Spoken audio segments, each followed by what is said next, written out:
Le procès belge de Mademoiselle Lenormand de Pierre Bouchardon. Parmi les aventuriers et les imposteurs qui profitèrent pour faire fortune du désarroi des esprits et du bouleversement des mœurs, de l'existence au jour le jour, de cette incertitude du lendemain, à base de crédulité, d'espoir et de crainte, qui caractérise à son point de fièvre l'époque révolutionnaire, quand les têtes vacillaient sur toutes les épaules. Mademoiselle Lenormand occupe une place de marque.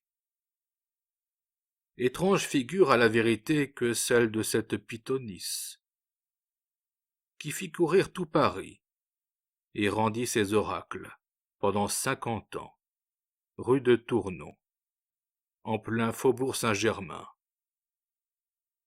Marie-Anne Adélaïde Lenormand était née à Alençon, le 16 septembre 1768, et la modestie de ses origines. Elle était la fille d'un marchand drapier. Ne laissait pas que de lui déplaire, car elle s'efforça de persuader à ses contemporains qu'elle avait reçu une éducation particulièrement soignée, dans un couvent de demoiselles nobles, l'abbaye royale des Bénédictines. Toute jeune encore, elle possédait, à l'en croire, des dons merveilleux de voyante, et elle pouvait prophétiser à coup sûr. Ainsi elle aurait annoncé longtemps à l'avance la disgrâce de l'abbesse et son remplacement par une madame de Livardy, dont elle n'avait jamais entendu parler. Autant d'impudents mensonges. La petite alençonnaise ne fréquenta aucun aristocratique couvent. Elle fit ses premières armes, l'aiguille à la main, chez une couturière de la ville, et comme à défaut de la beauté du diable, elle ne manquait ni de mémoire, ni d'esprit naturel, ni même de malice. Elle s'amusa à tirer les cartes. La mode n'était pas encore à ces sacs encombrants, dit ballantines, que les femmes se passaient au bras. Aussi portait-elle son petit jeu fatidique dans la poche de son tablier. Elle s'essaya d'abord en petit comité. Sans doute prédisait-elle à ses compagnes une foule d'événements qui n'arrivaient point. Mais on les oubliait vite, pour ne se souvenir que de ceux dont le hasard, en ses mystérieux caprices, avait assuré la réalisation. On la sacra donc diseuse de bonne aventure. Beaucoup la consultèrent, et sa renommée dépassa bientôt les rives de la Sarthe. Simple prélude encore. Sur un petit théâtre, Marie-Anne Adélaïde avait mesuré les bornes de la crédulité humaine. Elle eut foi en son étoile. Un beau jour, elle partit pour Paris, n'emportant dans son porte-manteau de voyage qu'une robe et un écu de 6 livres. Elle se plaça comme demoiselle de comptoir dans un magasin de frivolité, et ses discours étaient si captivants que les acheteurs réclamaient sans cesse la grosse Normande. Ainsi la nommait-on. L'arrière-boutique lui servit un certain temps de local, pour poursuivre ses duperies au nom de l'art divinatoire. Là, elle se fit la main et porta au degré suprême l'imperturbable aplomb dont la nature l'avait douée. Elle parlait du reste avec cette emphase, qui plaisait tant aux imaginations exaltées d'alors. Mais ses débuts rencontrèrent des ronces et des épines. Comme en l'an 2 de la République, elle s'était associée avec une dame Gilbert, née Louise Fontaine, et un certain Claude-François Flamermont, garçon boulanger, celui-ci distribuant des prospectus au badaud, la dame Gilbert tirant les cartes, Marianne Adélaïde, devenue pour les besoins de la supercherie, une jeune américaine habile à lire couramment dans le livre du destin. Les 3 compères furent arrêtés. Le 18 Floréal, le tribunal de police, les condamna, conjointement et solidairement, pour exercice du métier de devin, chacun en 10 livres d'amende, avec injonction de ne plus récidiver, et la sentence ordonna la destruction de tous les prospectus. Jusqu'alors, mademoiselle Lenormand n'avait connu que les hôtels garnis, comprenant tout le prestige de la mise en scène. Elle se mit dans ses meubles, d'abord rue Honoré-Chevalier, et un peu plus tard rue de Tournon, au 153, le numéro 5 d'aujourd'hui. C'était au rez-de-chaussée, tout au fond de la cour, et le cérémonial ne variait guère.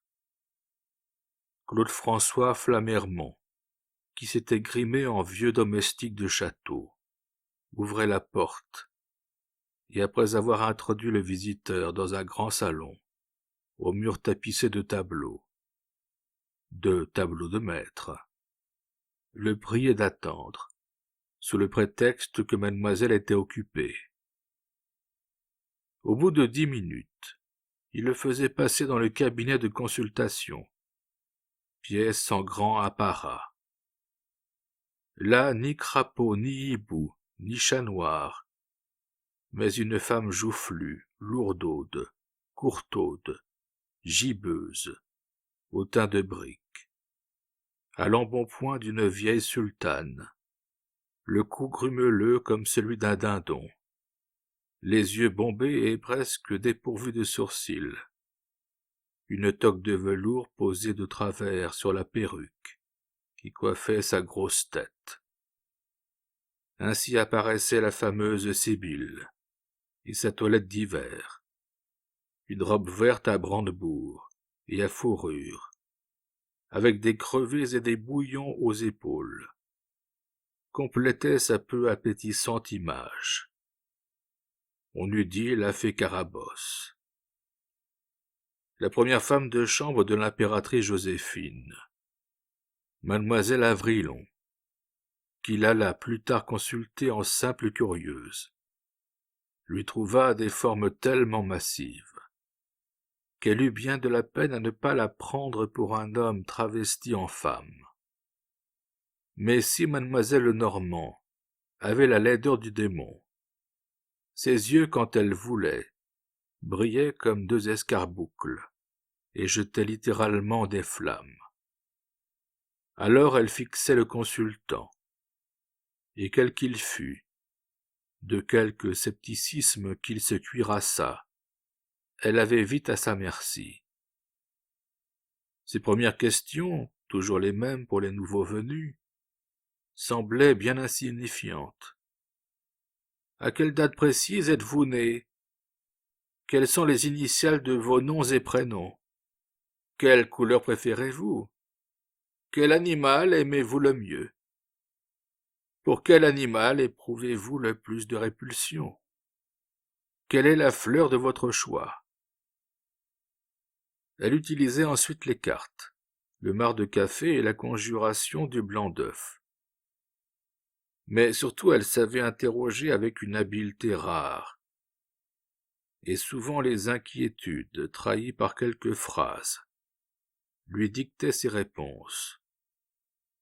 Elle affectait un langage amphigourique, parlait de la flèche d'Abaris, de la coupe magique, du génie Faldarus, d'Ariel, esprit supercéleste qu'il avait prise pour confidente préférée, des 12 zéphiros, ou signes abstraits reproduits sur les phalanges des doigts, et dont le sens mystérieux n'était connu que d'elle seule. Initiée qu'elle avait été, disait-elle, par Cagliostro lui-même, au secret de la science kabbalistique.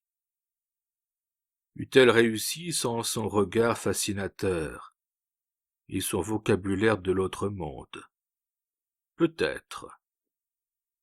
Dans tous les temps, il a existé des diseurs de bonne aventure, et leurs dupes ont été légion. Les gens les moins crédules ne demandant quand certains sujets les inquiètent, qu'à se laisser bercer d'espérance. Et La Fontaine qui les connaissait bien les uns et les autres. J'entends les devins et ceux qui les consultent. N'a-t-il pas composé à leur intention une fable charmante? Chez la devineuse on courait, pour se faire annoncer ce que l'on désirait. Son fait consistait en adresse, quelques termes de l'art, beaucoup de hardiesse, du hasard quelquefois. Tout cela concourait. Tout cela bien souvent faisait crier miracle. Enfin, quoique ignorante à 20 3 carats, elle passait pour un oracle.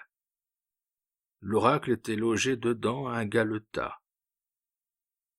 Balzac, qui croyait lui aux dons admirables qui font le voyant, a écrit quelque part dans le cousin Pons.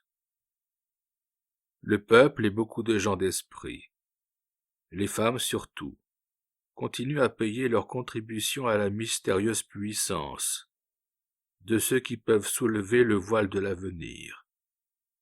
Ils vont leur acheter de l'espérance, du courage, de la force. Aussi cette science est-elle toujours pratiquée, non sans quelques risques. Aujourd'hui les sorciers, garantis de tout supplice par la tolérance due aux encyclopédistes du XVIIIe siècle, ne sont plus justiciables que de la police correctionnelle, et dans le cas seulement où ils se livrent à des manœuvres frauduleuses. Malheureusement, l'escroquerie et souvent le crime accompagnent l'exercice de cette faculté sublime. Et quelques lignes plus loin. Les gens supérieurs, usés sur toutes les phases de leur intelligence, ne peuvent jamais, à moins de ces miracles que Dieu se permet quelquefois, offrir cette puissance suprême. Aussi les devins et les devineresses sont-ils presque toujours des mendiants ou des mendiantes à esprit vierge, des êtres en apparence grossiers, des cailloux roulés dans les torrents de la misère, dans les ornières de la vie, où ils n'ont dépensé que des souffrances physiques. Que mademoiselle Normand possédât ou non un certain pouvoir de seconde vue, elle connaissait la vogue chaque jour davantage, et la clientèle affluait rue de Tournon. Grisettes ou femmes de haut parage, qui venaient chercher un remède à leurs peines de cœur, émigrés, généraux, ministres, magistrats, jusqu'à des prêtres constitutionnels. Et à chacun elle versait l'espoir contre argent comptant, l'excellence de la prédiction, s'inspirant de la libéralité de l'offrande. Robespierre, Saint-Just, et quelques autres membres du comité de salut public l'avaient autrefois consulté, dit-on. Elle reçut Barras, Tallien, l'acteur Talma, le peintre David, le chanteur Garat, une gracieuse et trop confiante créole, Joséphine tachée de la pagerie, qui n'était encore que la comtesse de Beauharnais, avait en elle une foi aveugle. Elle lui conduisit même son second mari, Napoléon Bonaparte, au moment où le jeune général découragé, hélas, s'abandonnait à douter de son destin. Et la crainte d'être délaissé ramenait sans cesse l'épouse dans l'antre de la Sibylle. Plus tard, à la fin de l'année 1809, la confidente d'Ariel eut des démêlés avec la police hargneuse de l'Empire, qui goûtait fort peu ses bavardages imprudents et ses oracles relatifs aux événements politiques. Sans autre forme de procès, elle fit connaissance avec la maison des Madelonnettes. Point n'était de meilleure réclame pour sa fructueuse industrie. Et quand après une incarcération de quelques semaines, les lettres de cachet n'ayant plus cours, la prisonnière d'État fut rendue à la liberté, les fidèles lui revinrent plus nombreux, en même temps que pénétrés d'une foi plus vive. Elle arrondissait petit à petit sa fortune, achetait des tableaux, faisait des placements, et comme elle ne voulait pas que le vent emportât ses oracles, elle se gardait bien de les écrire, telle la Sibylle de Cumes, sur des feuilles de chêne. Elle les confiait à l'imprimerie. Presque chaque année à partir de 1815, elle publiait un nouvel ouvrage, et les titres seuls avaient de quoi piquer la curiosité des profanes. Qu'on parcourt plutôt ce catalogue. 1815. Les souvenirs prophétiques d'une Sibylle sur les causes secrètes de son arrestation du 11 décembre 1809. 1816. La Sibylle au tombeau de Louis XVI. 1817.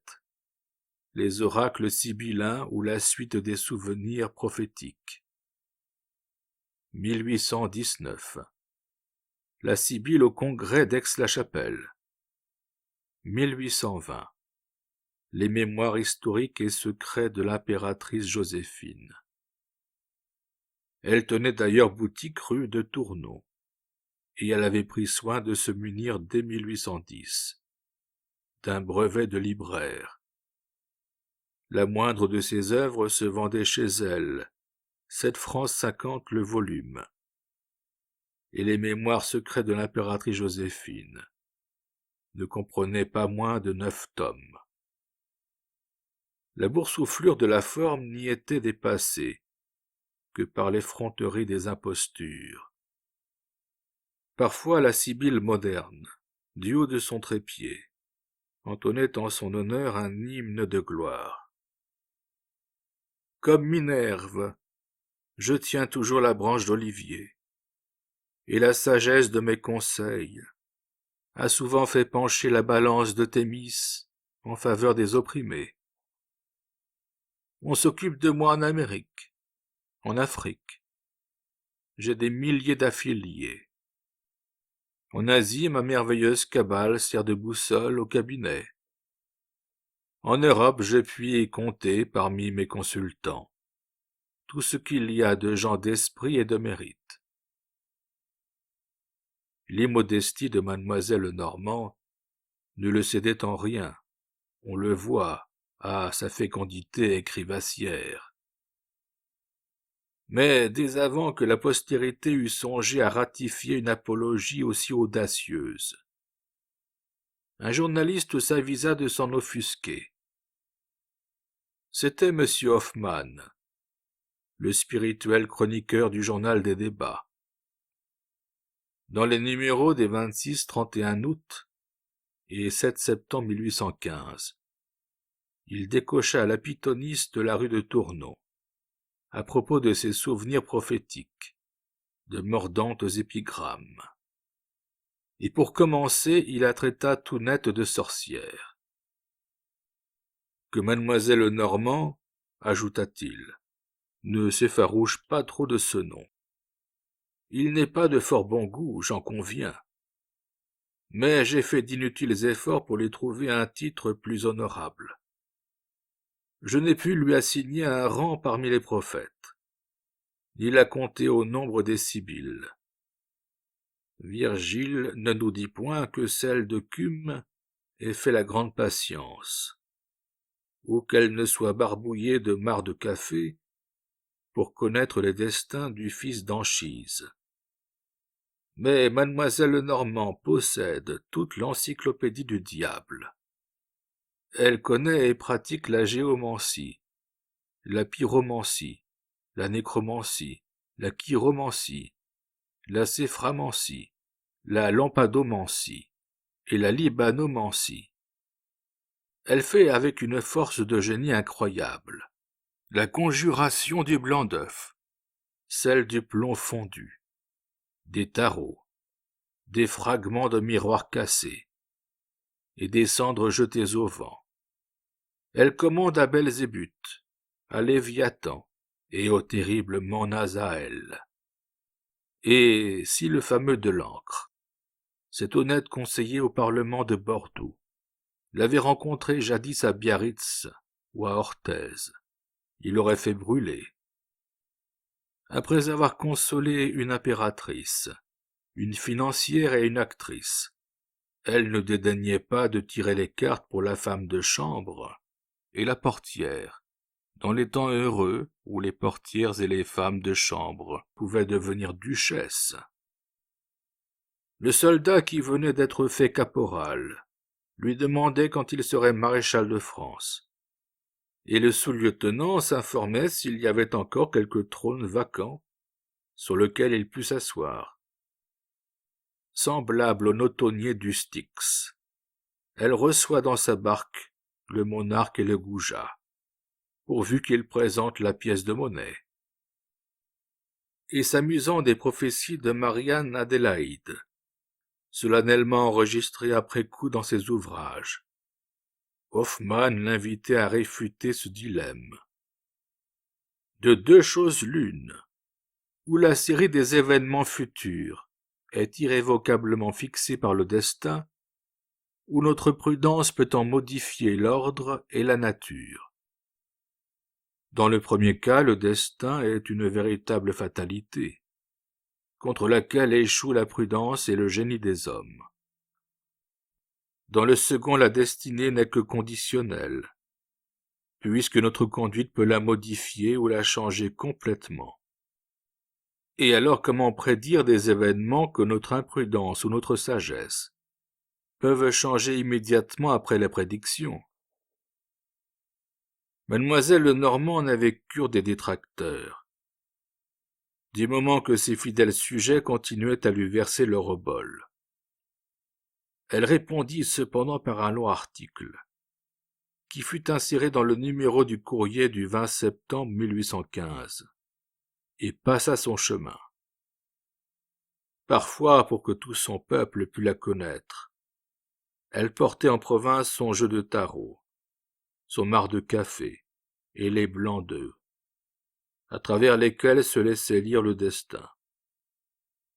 Elle franchissait même la frontière, et c'est ainsi qu'au cours des années 1816 et 1819, elle s'aventura en Belgique. À Bruxelles, elle avait été accueillie avec tous les égards, dus à sa réputation. Et comme elle en était revenue l'escarcelle pleine, elle imagina au début de 1821 d'y retourner faire un assez long séjour. Fâcheuse, bien fâcheuse idée, que pour une fois les cartes ne lui révélèrent-elles l'avenir. Elle se fut certes gardée de ce troisième voyage. Pourtant elle avait soigné sa réclame et habilement préparé sa rentrée en scène. Des journaux riches d'abonnés, tels que l'Oracle de Bruxelles, le Nom était de circonstance, le Journal de la Belgique, l'Observateur de Bruxelles et le Flambeau avaient chanté ses louanges. Surtout ils avaient donné son adresse, hôtel Bellevue rue du Cal, tout près du Grand Concert. Bientôt de somptueux équipages stationnèrent à sa porte. 800 seigneurs comme petites gens se bousculèrent pour être introduits plus vite auprès d'elle. Les offrandes s'ajoutèrent aux offrandes. C'était le pactole. Pour officier, la grande prêtresse d'Ariel avait drapé de tentures lourdes et sombres le salon où elle rendait ses oracles. Mais tenant à sa laideur comme à la prunelle de ses yeux, privée d'autre part du sens de la coquetterie. Elle continuait à mettre de travers sa toque grasseuse et à s'engoncer dans une robe vétuste, à la mode de Catherine de Médicis. Sur sa table, un vase aux formes étranges attendait le marc de café, et un jeu de tarot tout chargé d'hiéroglyphes s'étalait à portée de ses doigts, qu'elle employait sans cesse à tortiller les bouts de son fichu. Le décor était impressionnant, et bien peu demeuraient insensibles à toute cette fantasmagorie. D'autant mieux que la sibylle française parlait avec une volubilité qui ne laissait à personne le temps de se reconnaître. Mais quelqu'un troubla la fête. Ce fut le procureur du roi, M. Bourgeois. Il avait reçu quelques plaintes. Oh, bien peu dignes des foudres de la justice. Et écoutait d'une oreille attentive un tapissier de Bruxelles, qui lui avait conté sa mésaventure avec mademoiselle Lenormand. Ce brave homme s'était aperçu qu'on lui avait dérobé dans sa boutique 4 rideaux de mérinos blanc, avec galons en soie et franges. Averti par la voix du peuple qu'une devineresse célèbre faisait retrouver les objets volés, il avait couru tout droit à l'hôtel de la rue du Cal. Mais il avait dû faire antichambre pendant 2 heures. Admis enfin dans le sanctuaire, il avait contemplé avec une certaine stupeur la sibylle de l'impératrice Joséphine, et s'était entendu inviter à prendre place à la table, où elle était elle-même assise. « Monsieur !» lui avait-elle dit après l'avoir laissé parler sans l'interrompre. « Vous retrouverez vos rideaux, mais pour plus ample détail, il est indispensable que je vous tire les cartes. Quel jeu préférez-vous? Le grand, le moyen ou le petit? Il vous en coûtera, selon votre choix, 60, 20 ou 10 francs. » Et comme le consultant déposait sur le tapis 2 écus de 100 sous, elle l'avait prié de couper de la main gauche un jeu de tarot. Puis, après avoir étalé les cartes et posé ses questions habituelles, elle s'était absorbée dans une imposante méditation. Alors elle avait prononcé: « Vous n'attendrez pas 1 mois avant d'obtenir vengeance. Votre voleur ira en prison. C'est un petit homme brun. Tenez, le voyez-vous? Là !» Et elle avait montré un singe noir, dont l'image ornait l'une des cartes. Verbeuse, elle avait poursuivi: « Mais pour que ma prédiction s'accomplisse, il est indispensable que vous ne parliez de ce larcin à âme qui vive. Sinon le coupable disparaîtrait pour toujours. Nul ne pourrait l'atteindre. Nul ne saurait même son nom. Obéissez-moi et retournez chez vous. Apprenez encore que dans 10 ans vous connaîtrez le bonheur parfait. »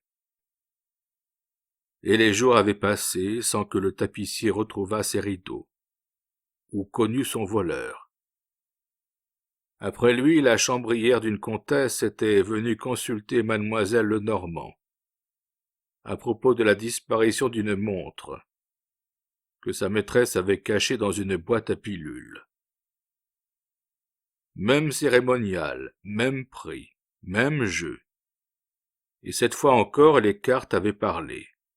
« Ariel m'éclaire !» avait proclamé la voyante, d'une voix sépulcrale. « Ce bijou ne se trouve ni au Lombard, ni chez un orfèvre.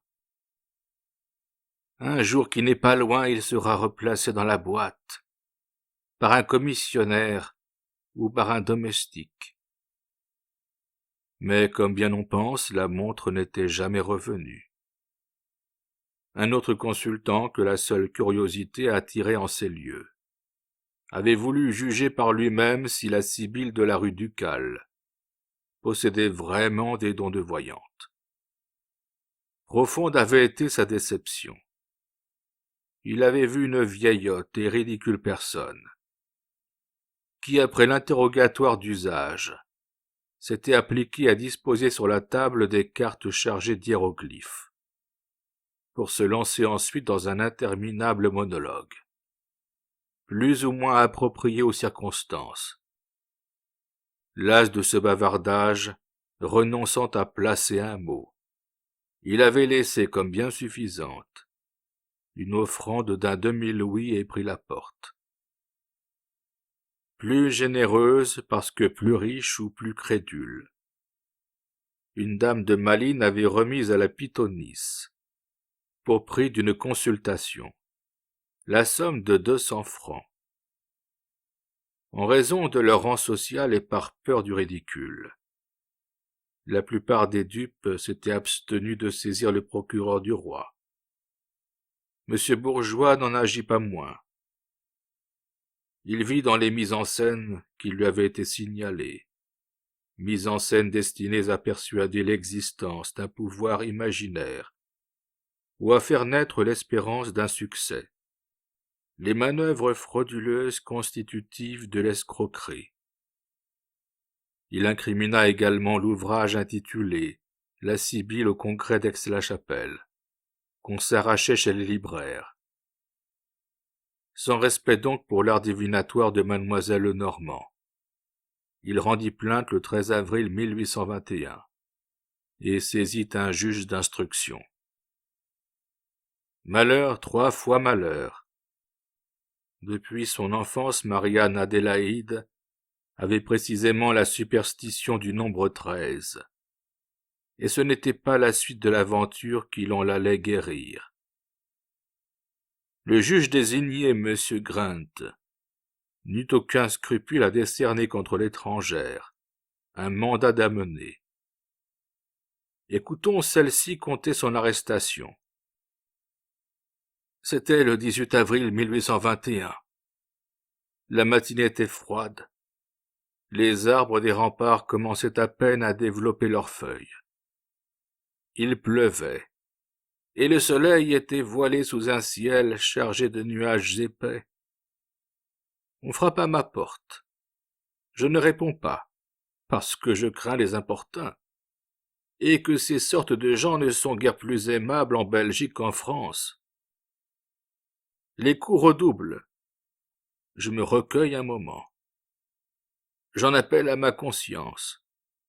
Je fais entrer. Un homme très sec et d'une taille gigantesque m'apparaît, et me demande si je suis mademoiselle Lenormand, autrement surnommée la Sibylle parisienne. Et la Sibylle parisienne eut beau jeter les hauts cris, comme on appelait à toutes les puissances célestes. Elle dut sous une pluie pénétrante, et tandis que 2 gendarmes suivaient à une distance respectueuse, marcher aux côtés de l'huissier jusqu'à la prison de Bruxelles. Le lendemain, le même huissier la vint prendre et l'introduisit auprès de M. Grant, qui la questionna, bien plus en indiscret qu'en juge sévère.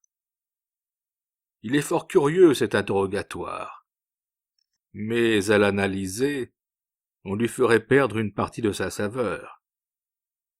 Mieux vaut donc en citer les passages intéressants. Après s'être enquis des vertus du puissant Ariel, M. Grant demanda.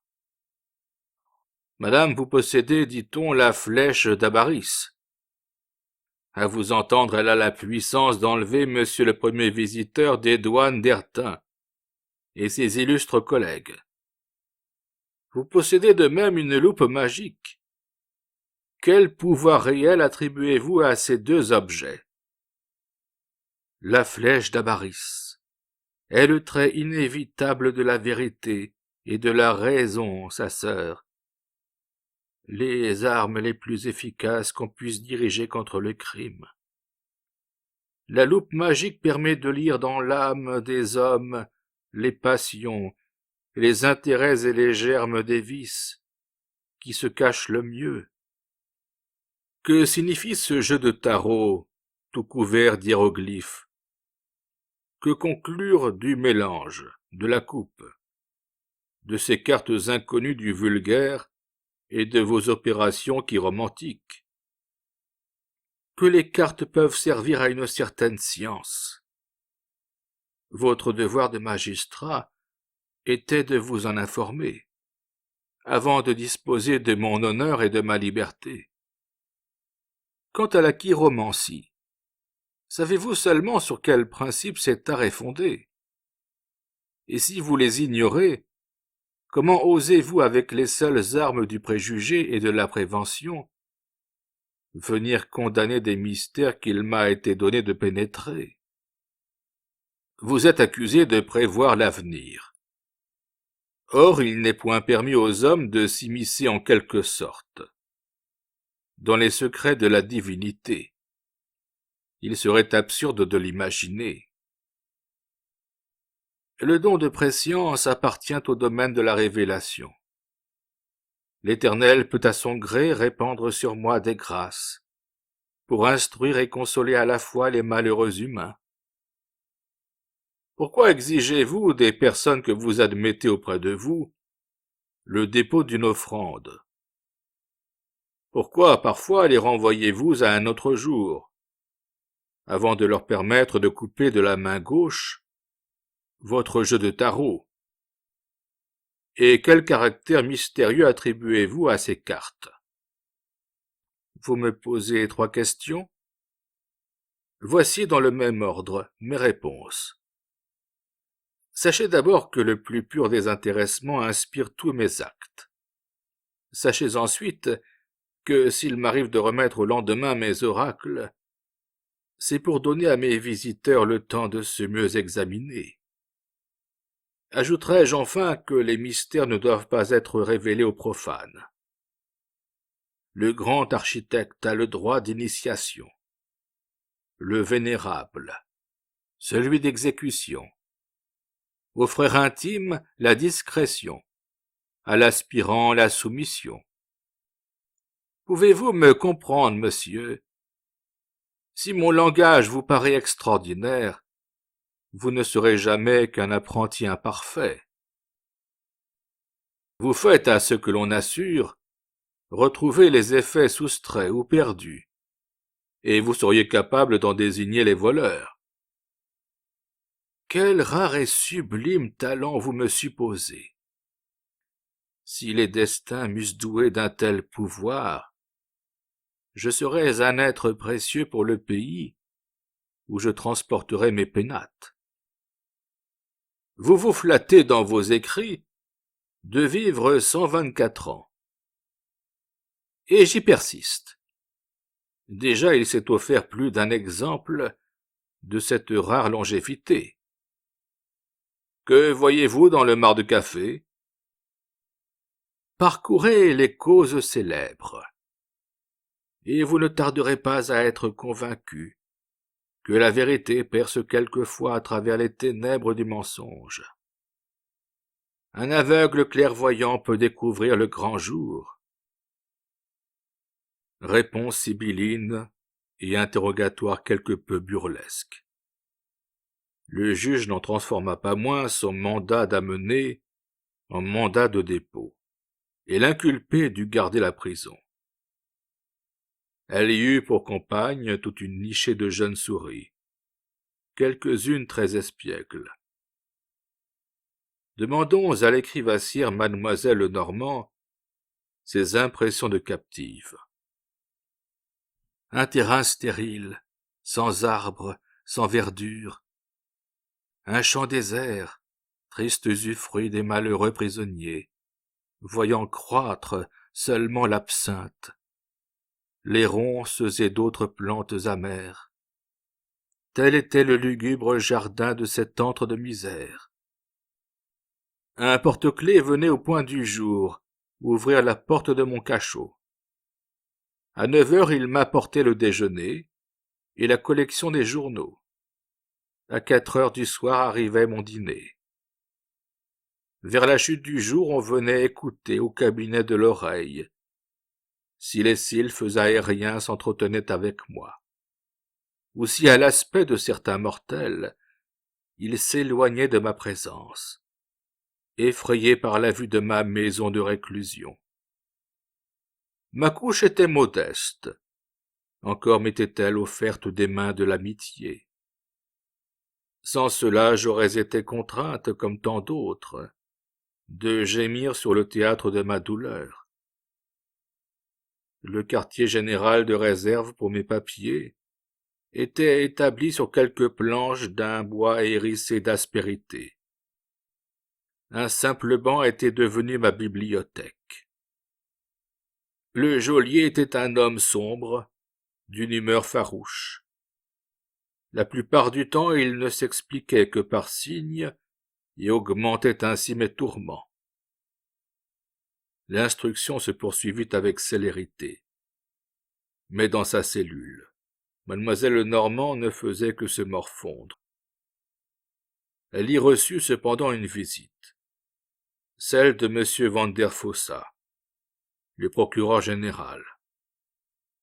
Ce haut magistrat feignit de s'intéresser à son sort et de compatir à sa disgrâce. En réalité, il voulait voir après tant d'autres une sibylle d'aussi haut lignage, la consulter peut-être. Mais la prisonnière écourta l'entretien.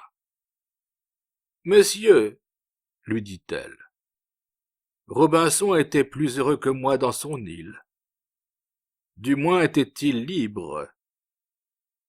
Ici j'emploie mes ennuyeux loisirs à converser avec les anges, les humains m'ayant cruellement délaissé. » Le 8 mai, sur le rapport du juge Grant, la chambre du conseil du tribunal de Bruxelles rendit une ordonnance de non-lieu du chef d'escroquerie. Les mises en scène incriminées lui avaient paru revêtir le caractère, non de manœuvres frauduleuses, mais de simples mensonges. Par contre, elle renvoya l'inculpé devant le tribunal de simple police, pour avoir fait métier de deviner ou pronostiquer, ou d'expliquer les songes. C'était là une contravention passible d'une légère amende, et suivant les circonstances, d'un emprisonnement de quelques jours. La montagne avait accouché d'une souris, mais le procureur du roi bourgeois ne se tint pas pour battu. Il saisit la chambre des mises en accusation de la Cour supérieure de justice de Bruxelles. On ne disait point cour d'appel dans le royaume des Pays-Bas. Et il eut gain de cause. Les magistrats du second degré infirmèrent l'ordonnance et renvoyèrent la Pitie moderne devant le tribunal correctionnel de Louvain pour y répondre de la prévention d'escroquerie. Ils avaient retenu les rares plaintes dont avait été saisie la justice, ainsi que la distribution de l'ouvrage plus haut cité, où mademoiselle Lenormand se targuait d'un pouvoir surnaturel. Quand elle pénétra dans les geôles de Louvain, l'infortunée pensa défaillir. Elle eut l'impression d'avoir quitté le paradis pour l'enfer. Pas d'autre logis qu'une casemate de 12 pieds de large, où le jour n'arrivait que par une lucarne percée dans la voûte et découvrant un tout petit morceau de ciel. Pas d'autre ameublement qu'un sommier économique. Jamais les sylphes aériens ne la viendraient visiter dans un aussi lugubre séjour. Heureusement que ces nouveaux juges ne la firent pas trop languir. Le procès avait été fixé au 7 juin. Ce jour-là, une foule élégante, en partie venue de Bruxelles, envahit le prétoire, si nombreuse que bien des gens durent rester à la porte. Les dames avaient revêtu leurs plus beaux atours. On ne voyait que Spencer avec épaulettes de satin à crever, robe de levantine et chapeau cabriolet garni de plumes. Mademoiselle Lenormand s'avança, bossue et poussive. Elle était coiffée d'une perruque blonde et avait remplacé par des dentelles les fourrures d'hiver de sa robe. Sous le poids de ses vieilles nippes, elle faisait l'effet d'une marchande à la toilette. Son avocat, maître Van Mine, n'avait été chargé de la cause que la veille. Il eut donc à peine le temps de parcourir le dossier. Et quand il réclama à sa cliente l'arrêt dont elle avait dû recevoir copie, il apprit, non sans stupéfaction, qu'elle avait envoyé ce grimoire au roi des Pays-Bas. La prévenue se défendit du haut de ses grands airs. Mais le président Linsa, qui ne croyait point aux sorciers, la mena durement. Plusieurs fois il lui imposa silence, avant même qu'elle eût ouvert la bouche pour répondre. Quand elle put parler, elle se posa en victime. Seule l'importance de ses prédictions au point de vue des événements de l'histoire avait, disait-elle, déchaîné contre sa personne de grandes et de terribles inimitiés. Les dépositions du tapissier et de la femme de chambre ramenèrent le débat à de plus vulgaires proportions, mais elles couvrirent ces témoins d'un ridicule dont l'auguste prophétesse eut bien sa part. Le public riait encore quand le procureur du roi, M. van der Vennecke, commença son réquisitoire. À l'étonnement général, il prit l'affaire au sérieux, pour ne pas dire au tragique. Il soutint que la doctrine du livre La Sibylle au congrès d'Aix-la-Chapelle était dangereuse, parce que contraire aux vérités de la religion, et écrite en style d'illuminé. Il accusa mademoiselle Lenormand d'avoir abusé de la crédulité publique. Plaignit le tapissier et la chambrière, et affirma qu'il existait bien d'autres victimes, surtout parmi les personnes de haut rang. Il reprocha enfin à la prévenue de s'être glorifiée d'une puissance surnaturelle, de ses prétendus entretiens avec les esprits célestes, et de la vertu de ses talismans. Flèches, coupes magiques et séphirots. Bref, il estima que l'imposture était flagrante, autant que caractérisée l'escroquerie. Et pour conclure, il demanda un châtiment sévère. En vain maître Van Mine plaida l'absence de tout acte délictueux.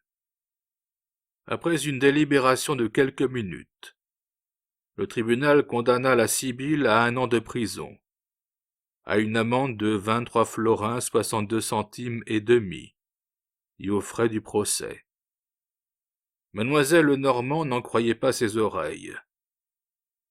Idolâtrée en France, flétrie dans le royaume des Pays-Bas, elle ne comprenait rien à cette différence de traitement, alors que depuis Napoléon, les lois pénales des deux pays étaient les mêmes.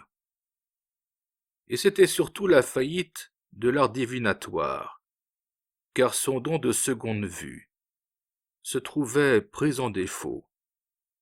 N'aurait-il pas dû l'avertir qu'elle courait des risques humiliants à transporter sa sorcellerie en territoire étranger? À l'instar des simples mortels qui ont 24 heures pour maudire leur juge, et 10 jours pour saisir la juridiction du second degré. Elle en appela de la sentence du tribunal de Louvain à la Cour supérieure de justice de Bruxelles. Elle obtint d'être ramenée en calèche dans sa première prison, et se loua cette fois de la courtoisie des 2 gendarmes, qui lui servirent de garde du corps. Marie-Anne Adélaïde avait l'âme poétique. Ce court voyage fut un enchantement. « Ma voiture, écrivait-elle, roulait avec lenteur. Le ciel était sans nuages, l'air embaumé, et rafraîchi par un léger souffle d'Occident. Je me plaisais à voir sur ma route les pâquerettes grimper au pied des arbres, les oreilles d'ours disputer au prime-vert leur éclat, à la violette son parfum. Partout sur cette terre, la nature est admirable. Les gazons offrent une verdure aussi brillante que celle des gazons d'Angleterre. Une nuée de papillons voltigeait autour de moi. Ils s'échappaient du calice des fleurs des champs, dont ils avaient pompé le nectar, pour venir se reposer sur des tubéreuses que j'avais cueillies. J'en saisis un par son aile, et je lui dis: « Que peut bien dire mademoiselle Lenormand à un papillon ?» S'il faut l'en croire, sa muse lui souffla ce quatrain. « Pour toi la vie est sans nuage, aucun chagrin ne la flétrit. Toujours un ciel pur te sourit, c'est moi que frappent les orages. » À la prison de Bruxelles, le gardien greffier, M. Fontanassa, l'accueillit sans bienveillance. « C'est encore vous, mademoiselle? Combien j'eusse préféré apprendre votre acquittement. Je n'aime guère héberger les écrivains. Ce sont de fortes têtes. Et il me faut exercer sur eux une surveillance active, autant que continuelle. Aussi cette fois je vous destine une chambre à la pistole. Vous y aurez un peu plus vos aises, mais serez davantage sous ma coupe. » Mieux logée, la captive se préoccupa mieux de sa défense, et dédaignant pour une fois le secours de la flèche d'Abaris, elle demanda à certains journalistes, détenus comme elle, de l'aider à rédiger un mémoire. Le morceau fut écrit en fort bon style. Il était plein de logique et bien ordonné. Mais il manquait totalement de politesse à l'égard des juges de Louvain. Et pour que nul n'en ignorât, il fut distribué à tous les magistrats de la cour. « Vous serez acquitté, » dit à mademoiselle Lenormand, la veille de l'audience, en se faisant prophète à son tour. Monsieur Stevenot, un des publicistes sous les verrous. « Je forme à votre égard le même souhait, mon cher compagnon d'infortune. Mais voulez-vous me permettre de lire dans votre main gauche ?» Et comme monsieur Stevenot s'exécutait en souriant, la sibylle prononça: « Sachez que la persécution dont vous êtes victime ne fera qu'augmenter le nombre de vos amis et le succès de vos ouvrages. » L'audience s'ouvrit le 26 juillet, à 10 heures du matin. Le tout Bruxelles, si paisible d'habitude, s'était levé dès l'aube et encombrait les avenues qui mènent au palais de justice. Mais assez rares furent les privilégiés qui parvinrent à trouver un siège. Mademoiselle Lenormand elle-même, malgré son escorte de gendarmes, dont les incommodes bonnets à poil vacillaient sous le choc de la bousculade, eut grand-peine à se frayer un passage jusqu'à la porte de la salle, où son sort allait être fixé, ce sort qu'elle avait tant de fois prédit aux autres. Le président affecta de se montrer courtois. Comme il lui demandait si elle jugeait nécessaire qu'il l'interrogeât sur sa science divinatoire, elle répondit superbement: « Non, ce seraient là des questions irréfléchies, dignes au plus du XIVe siècle. » L'avocat général soutint la prévention, avec force véhémence, et en agita ses manches pagodes. « Si la divination, s'écria-t-il, fut en honneur au tout premier siècle, Elle n'a heureusement plus cours au temps où nous sommes, et elle constitue un délit. Délit d'autant plus grave qu'elle fait des dupes parmi les personnes de haut parage. La prescience que s'arroge la Sibylle française n'est qu'une fausse doctrine et une imposture. Que m'importe que certaines de ses prédictions se soient réalisées, qu'elles se réalisent peut-être à l'heure où je parle. C'est le hasard seul qui s'est mis au service des pires effronteries. Toutefois, dans ce procès qui garda jusqu'au bout la note bouffonne, le ministère public ne pouvait envoyer la sorcière au bûcher. Il se borna donc à réclamer contre elle une condamnation impitoyable.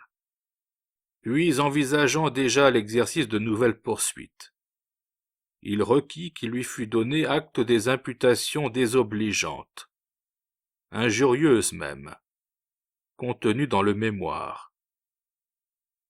La cour mit l'affaire en délibéré. Le 27 juillet, au flambeau, il était 9h30 du soir.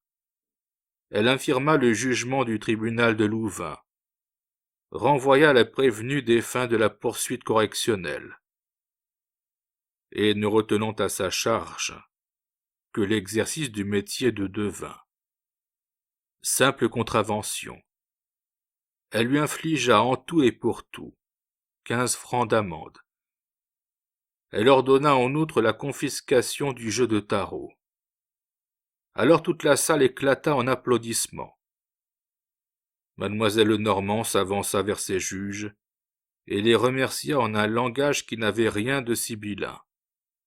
Puis elle se laissa porter en triomphe jusqu'à son hôtel, qu'elle avait quitté depuis 100 jours. Mais elle fit aussitôt ses malles. Elle n'oubliait pas la menace que l'avocat général avait laissée suspendue sur sa tête. Et comme elle croyait davantage à l'épée de Damoclès qu'à la flèche d'Abaris, elle jugea plus prudent de passer la frontière.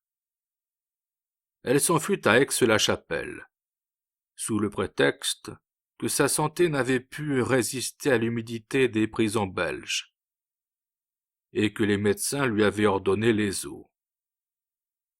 Le 3 octobre 1821, elle était à Lille, et ce jour-là l'Écho du Nord saluait sa venue, en ces termes dithyrambiques, autant que salariés sans doute. Mademoiselle Normand, dont le talent divinatoire est connu de toute l'Europe, vient d'arriver dans nos murs. Délivrée heureusement du procès ridicule qu'on lui a intenté en Belgique, et rendue à la liberté que la justice néerlandaise lui avait si incivilement ravie, elle peut enfin se livrer sans crainte à l'exercice de l'art où elle excelle, et jouir en paix de toutes les prérogatives de son sexe et de son talent. Elle est descendue à l'hôtel du commerce, rue Esquermoise, et la devineresse poursuivit sans nouvel accident sa lucrative carrière.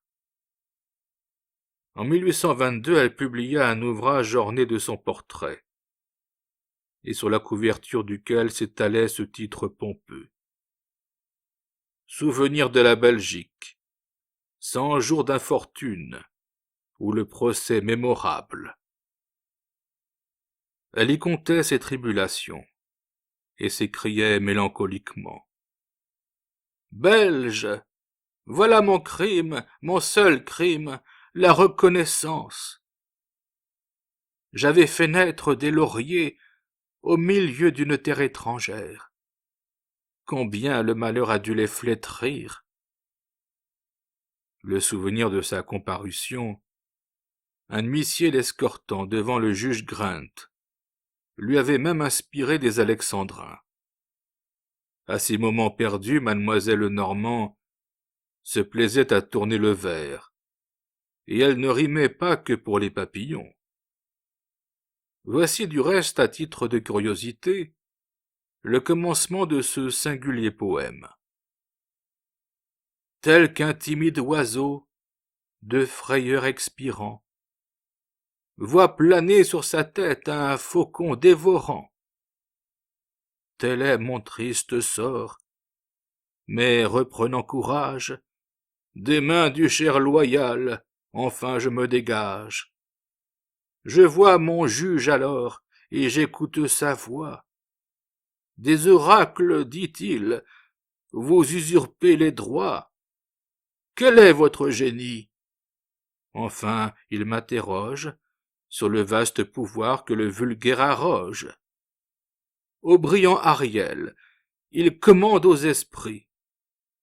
Sylphes, gnomes, ondins, même aux plus érudits. Il ne dédaigne pas les nobles salamandres. Je crains qu'Éole un jour ne disperse vos ombres. Mais ne redoutez point de mon pouvoir jaloux, que je veuille en ce jour être injuste envers vous. Madame, répondez. Envers également, elle avait mis son arrestation. Madame, je suis bien votre humble serviteur. Je vous porte un mandat du grand juge instructeur. Je suis son messager. Je m'écriai, cet homme vient-il directement de la ville de Rome? Vient-il le dos courbé, les yeux rouges et secs? Du bout de l'univers, du fond des pays grecs, m'intenter un procès au milieu du carême? Je devais jour et nuit, consultant mon barème, m'arrêter au tarif et le bien compulser. Avec 500 florins, je pouvais tout oser. Maintenant un mandat. Allons, je me résigne. Venez, mon cher loyal, accompagnez l'indigne. Où la conduisez-vous?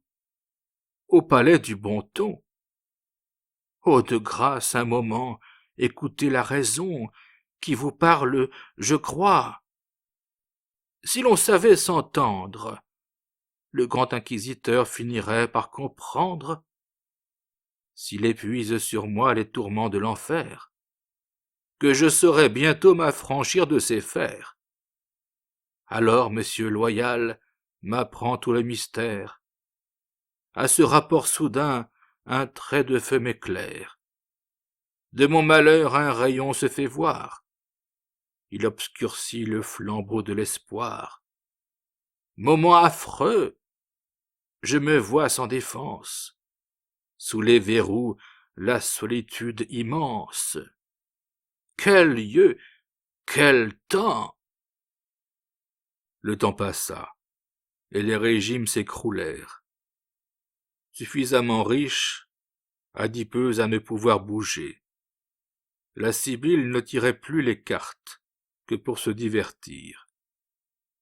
Dès 1815, elle avait annoncé, à son de trompe, qu'elle vivrait 24 lustres, et plus d'une olympiade, soit en style vulgaire, 124 ans. Elle n'atteignit même pas 15 lustres, car elle décéda le 25 juin 1843. Et le journal des débats, qui jadis lui avait consacré des colonnes entières, se borna le 28 juin à une oraison funèbre de 4 lignes. Une femme dont on a beaucoup parlé, mademoiselle Lenormand, la fameuse devineresse, est morte il y a 3 jours. Elle laisse, dit-on, une fortune de 500 000 francs à un neveu, officier de l'armée d'Afrique. Elle léguait également 700 francs de rente à son fidèle Flamermont. Ainsi passe la gloire du monde. Une dernière anecdote empruntée à la chronique judiciaire parisienne. Le 30 octobre 1843, venait s'asseoir sur les bancs de la 7e chambre une vieille en haillons, chenue, édentée, grimaçante et si maigre, qu'on eût dit un squelette recouvert de parchemin. Elle se nommait Barbe Rivière. Et quand le président l'interrogea sur le délit de mendicité, dont elle était prévenue, elle chevrota. Mon bon monsieur, je suis depuis plus d'un quart de siècle l'élève préféré de mademoiselle Lenormand. Elle ne m'a rien caché de son art, et combien de fois m'a-t-elle dit, ma petite mère, c'est toi qui me succéderas quand je ne serai plus. Mais depuis que le bon Dieu l'a rappelée à lui, elle a emporté tout mon bonheur. Ainsi en 15 jours, je n'ai fait qu'un petit tarot de 75 centimes et un marc de café. Si ma célèbre maîtresse pouvait me voir, elle me maudirait de travailler à ce prix.